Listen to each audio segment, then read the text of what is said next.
Namaskar, I'm Harpreet Kaur and I welcome you all to our live and interactive online training-cum-orientation program for extensive use of Indian language primers. You are watching us live on PME Vidya channels 1 to 12 and also on our YouTube handle NCERT Official. Today we are in day 5 of our online training-cum-orientation program, and on day 5 we are catering to the audiences from the northeastern region of the country. Yes, you heard it right. So today, on day 5, we are going to focus on what primers are, what was the pedagogical structure that was taken into account while developing the primers. Also, we will cover all essential themes of the Orientation Development Philosophy, NEP 2020, NCFFS 2022 Alignment, Implementation Strategies and Multilingual Support. And of course, we are discussing this collectively for the benefit of all the stakeholders out there, be it parents, teachers, SCERTs, teacher educators, and last but not the least, our students. I'm sure you must be having a lot of questions. And while we do encourage the use of primers, but why it should be encouraged and how they are really beneficial for young learners and for adults, this is something that is very important to ponder upon. And if you have doubts, any queries, please feel free to get in touch with us. Our phone number is 8800440559. Our email ID is dth.class12@ciit.nic.in. And on our YouTube handle NCERT Official as well, you can send us your questions, suggestions and your feedback. Now for the concluding session of this online training-cum-orientation program, for day 5 we are joined by our guest, Dr. Aleendra Brahma. Sir is Lecturer-cum-Junior Research Officer from CIIL Mysuru. Sir, namaskar and very warm welcome to the session. Namaskar, madam. Namaskar, Harpreet. Sir, it is actually very important that we discuss about each and everything about primers, because on these 5 days, we have been catering to audiences from different regions. Today, we are first time connecting this week with the audience of Northeastern region. So I really want to start with the question, what are primers and how are they going to make a difference in the lives of students learning language specifically in the Northeastern region, because there are so many tribal languages. And of course, we have scheduled languages as well, and there is cultural context that we have taken into account while designing the primers. So please tell us, what are primers and why should children be using it? Yeah, Harpreet ji, yes, you can see that there are 8 states in Northeast India, including Sikkim. Yeah. So usually the education system in the country, it follows the state language or regional language. But if you see in these 8 states, from these 8 states we have 4 scheduled languages, Okay. Assamese, Bodo, Manipuri and Nepali. And if you see the languages, you can see that in Assam we can see Assamese and Bodo. So in Assam we can have education in 2 mediums, Assamese and Bodo. There are other mediums also like Hindi, Bengali and English. But as the regional languages, local languages of Assam, we can have education in Assamese and Bodo. Right. Then in Sikkim or some other places like including West Bengal and Assam, we can have education in Nepali, and then in Manipur we can have education in Manipuri. But there are also some other languages like Hindi, English, okay, and Bengali. But if we see the non-scheduled languages, if you see the languages recognized from Northeast India, we have 65 out of 121 recognized languages as per the Census of India 2011. So from the 65 recognized languages from Northeast India, we can have education only few languages like Assamese, Bodo, Nepali and Manipuri. But what about the other languages, 60 languages or 61 languages in which we cannot or can take education? So these primers are basically to educate children in their mother tongues, in their languages, Right, sir. So we try to develop in the guidance of Ministry of Education, to develop primers which can assist, which can help the children, learn in their own mother tongue. Right, sir. And So that's you why, have yeah. prepared the first slide of your PPT as well. If you can show that slide as well, where you have mentioned languages Nishi, Assamese, Manipuri, Khasi. So I mean, this is really nice because I think in brackets you have mentioned the number of speakers for those languages. Yes, yes. Okay. So this is an idea actually to present the languages of Northeast India. So there are 8 states. So I have taken these 8 states: Arunachal Pradesh, Assam, Manipuri, Meghalaya, Mizoram, Nagaland, Sikkim, and Tripura in alphabetical order. Okay. So in those states, which are the major languages based on the number of speakers. So we have 65 languages in Northeast India, but if we go state-wise and if we pick up the major languages from those states, we can see that Nishi is the major language spoken in Arunachal Pradesh, and the number of speakers, this is based on the Census of India 2011, the language report released in June 2018. So this is the number of speakers of Nishi language, and it is also called Dafla in the Census of India, which is actually a derogatory term for them. Nishi is the right term as per the community people, and Assamese and Boro are from Assam. Manipuri, or it is also called Mitelon, it is from Manipur. Khasi and Garo from Meghalaya, Mizo from Mizoram, Ao and Konyak from Nagaland, Nepali from Sikkim, and Kokboro from Tripura. Right. Yeah. Yeah. So these are very, I mean, very good figures, because there are people speaking these languages, the developing primers, because of course we want every child to learn in their own mother tongue. But how did you conceptualize this idea of developing primers for the northeastern region of the country? Of course, you mean CIIL Mysuru collaborated with NCERT. So what was the basic idea? How it all happened? If you can take us through that journey. Yeah, the idea was actually, as the Ministry of Education, initiated with a noble initiative that we should, make the kids of the country learn in their mother tongue. So, with that initiative of the Ministry of Education, Government of India, Central Institute of Indian Languages, in collaboration with National Council of Educational Research and Training, took up, developing Indian language primers for the languages listed in the Census of India. So we followed the list in the Census of India 2011.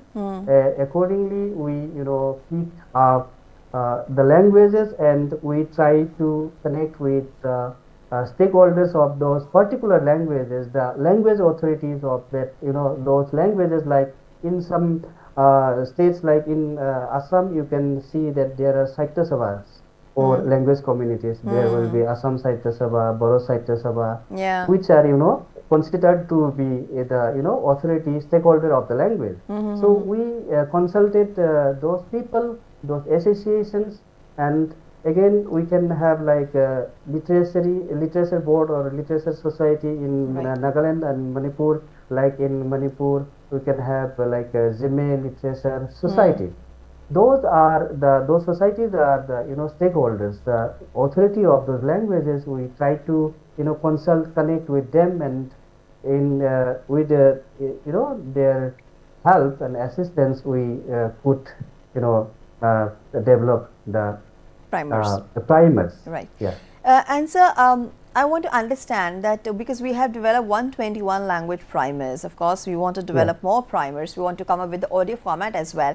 What is this unique feature of primers that help children to get really engaged with these primers and to learn different languages? You have also mentioned in one of the slides of yours that how it is encouraging reading, writing, and numeracy as well. So if you can just talk about it. Yeah. So if we see the content of the primers, there are different different parts. Like the basic idea was to introduce the letters and numerals to the kids. So to introduce the letters in the alphabet of the language of the kids, we picked up like around 100 basic vocabulary items from diverse semantic domains, which are very familiar to the children. and we also collected corresponding images of the signified objects, which are very familiar and very localized to the children, so that they can easily recognize the image and the word for the image, and they also can recognize the letter used in writing the words. And then we also try to use words, very simple words, simple phrases and sentences, which are we can call child friendly. Yeah. Yeah. And then we introduced letters with words. There will be one head word and three sub words, which will represent the letters in a different position, like initial position. If we are using the letter ka, then the first word in the sub words, the ka will be appearing in the at the initial position. Then in the second word we will try to make it appear at the medial position, and the third word we will try to make it appear at the final position. Okay. But it depends on whether ka appears in all the three positions in that particular language. Right, sir. Yeah. So and that's another part is of course the nursery rhymes, which are very very interesting catchy. for the kids. Yes. For the, Nursery rhymes are very catchy for students because they love singing and reciting rhymes, and along with that you have given pictures, because I remember one of my colleagues, I know she's from Nagaland. She says that of course she belongs to a tribe called Konyak, and then there are clans as well, king clan, warrior clans. So again, under tribes we also have different kind of clans.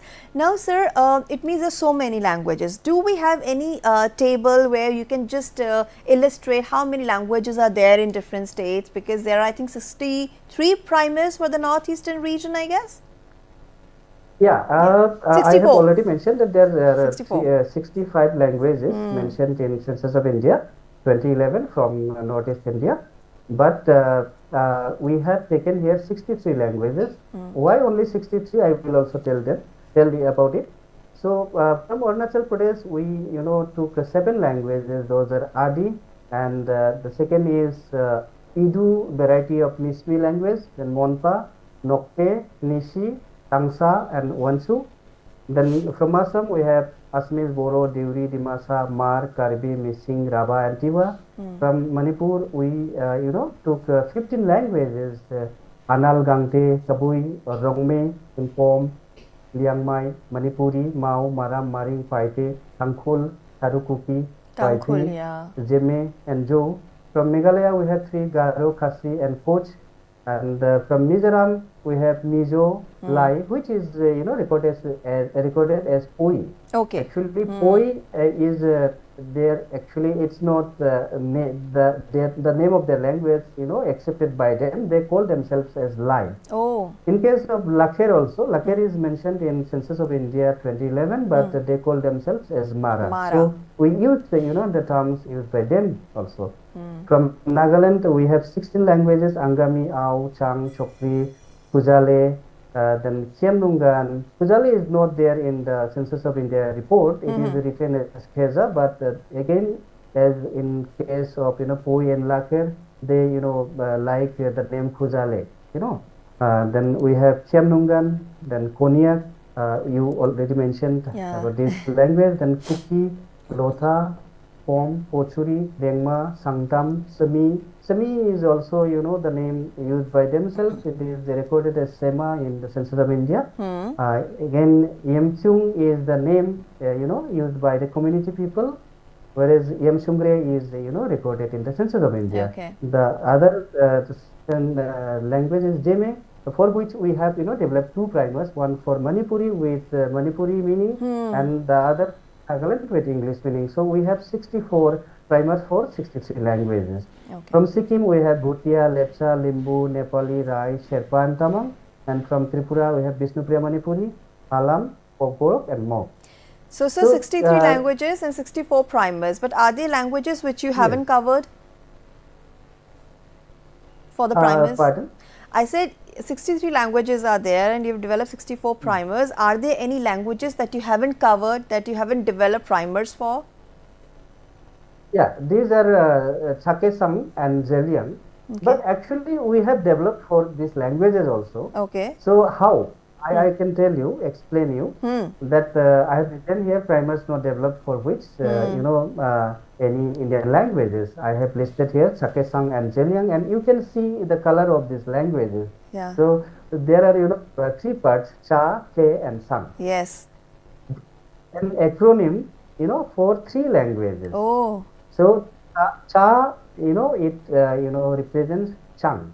Okay. Then Ke is Keza and Sang is Sangtam. Oh. So this is combination of an acronym of Chang, Keza and Sangtam. This is actually community who three languages. Okay. So this is not the name of the language, but the name of the community where three languages are spoken.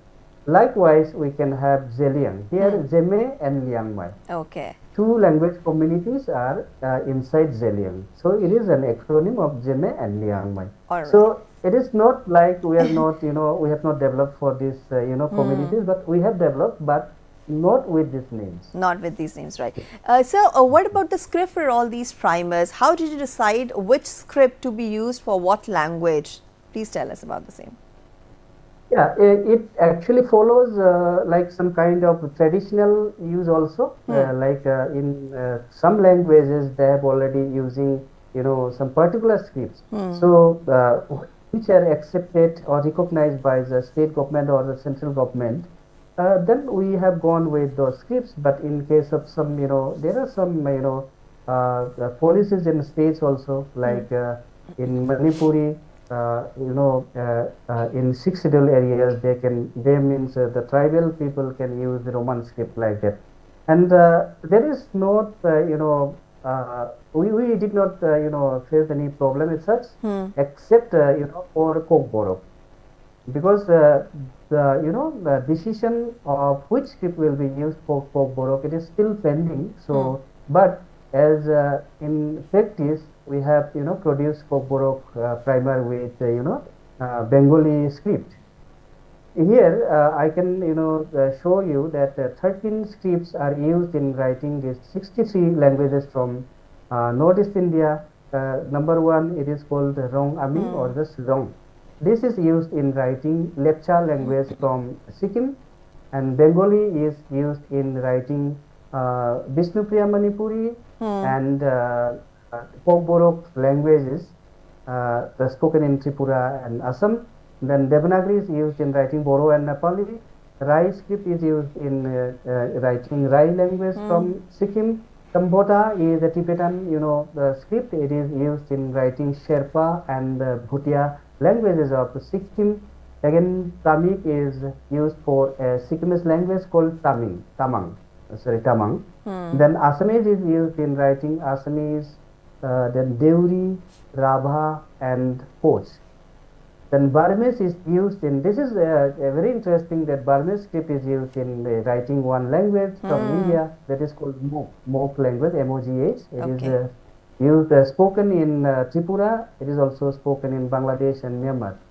Then we have Mite Maek, which is, very recently, it is developed, it is a very old script, but recently it was, introduced again for Manipuri language, which was using Bengali script earlier.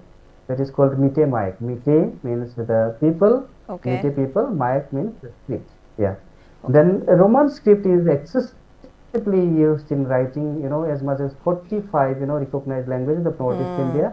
And if we include Kokborok, as they are also demanding Roman script, it will be like 46, including Kokborok. Then we have Sirizonga, which is used in writing Limbu language from Sikkim. Again, Tangsa is a very recently developed script for Tangsa language from Arunachal Pradesh. It is a Naga language, and the same way Wansu was developed very recently for a Naga language called Wansu from Arunachal Pradesh. Right. Now, sir, because I mentioned in the beginning of the session that these primers are very important for young learners and for adults. But to be precise, who all can use these primers? Yeah, so this is actually these primers are basically they developed for the early grade students. I mean the if you can see, we have written somewhere in the primer in the blurb that is a vessel reader. Vessel reader means the book used to read in the base level. Yeah. So this may be called as the first book of the kids also, and it may be also used by some adult learners if they want to learn the language. So if we see that in Kendra Vidyalaya there are Balvatika levels. They have already introduced Balvatika levels starting from 3. 3 is like that is UKG level. Then Balvatika 2 is LKG level, and Balvatika 1 is the pre-KG level. So in 2023-24 already Kendriya Vidyalaya introduced the Balvatika levels. In those levels we can I think these primers will be useful. Yeah. Right, sir. And the first level, yeah. Yes, and in Navodaya Vidyalaya also you can see that there are levels called Early Childhood Care Education, ECCE. In those levels, these primers may be useful. Yeah, we think so. So, sir, basically CIIL Mysuru collaborated with the NCERT, but you also took the support of community members in deciding on what content to include in the primers and how to design them, because you have to cater to the needs of the natives of that land as well, and that is our motto, because we want education to reach far and wide, and that is only possible through the language of the people that they're speaking in that region. So because it's now time for me to wind up the session, it is the concluding session of this orientation program. Is there anything else that probably I missed out on asking that you would like to share with the viewers very briefly, sir? Yeah, so I will just point out one point here, which is very important, I think. So if we see how to implement these primers, there will be some other sites also, like if we have to use one particular primer. Suppose we are going to use a Jemmy primer in Manipur or in Nagaland, in Kendriya Vidyalaya. So these primers are not self or auto instructional material. These are instructional materials. So educators should be present in the classroom with the students. So it will be challenge to engage people from that language community who can the kids in that particular language. That is one very big challenge. If we have to engage educators, language teachers for all the 121 languages, it will be a challenge, but I think government can do it. Then another thing is that how to find out the areas where these languages are spoken. So I have already mentioned that we have some stakeholders from the language community also. So we have already consulted them in developing these primers. They have already helped us a lot. So they can again help us in finding out the places where these languages are spoken, in which areas these primers should be distributed. Absolutely. And then you can take the help of SCRTs and of course the community members to reach out the last mile learner. Sir, because we have time constraint, I have to wrap up the session over here. But thank you so much for your contribution, for your inputs, and how we can actually make use of these wonderful northeastern primers that you have developed with NCERT. Thank you so much once again. Thank you. Thank you so much. Thank you so much. So, dear viewers, that was our online training-cum-orientation program for extensive use of Indian language primers, where this week we talked about different regions of the country and different kind of primers that have been developed for those regions, for those learners. Please make use of the primers. You can access them you can through soft copies and hard copies, and we'll be coming up very soon with the audio formats as well. So with this, it's a wrap. I hope this training program was of some help to you. In case you still have queries, please feel free to reach out to us. on dth.class12@cit.nic.in. And let me now tell you very quickly about the upcoming programs. Here is the program schedule. So we're through with the session on primers, and then from 2 p.m. to 6:15 today we'll have back-to-back sessions. At 2 p.m. we will bring you a session of English. Please stay tuned for the session and do participate. With this as a wrap, this is me, Harpreet Kaur, taking leave of you, and we'll join you shortly. Namaskar.